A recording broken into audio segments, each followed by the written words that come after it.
How is beef jerky made? First, workers process the high-quality beef delivered from the slaughterhouse, removing excess fat and tendons. This ensures that the resulting beef jerky has better quality and taste.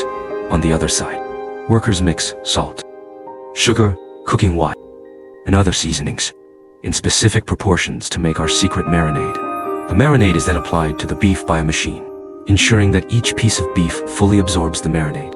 This step mainly helps to remove the strong odor of the beef.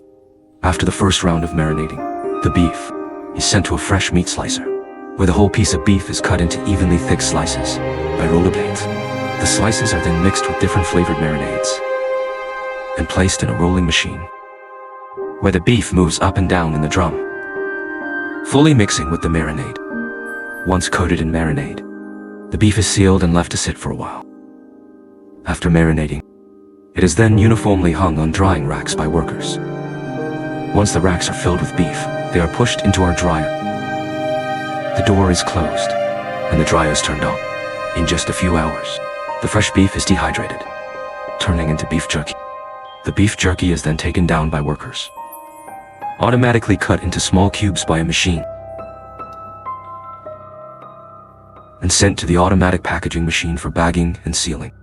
Once sealed, it is ready to be shipped.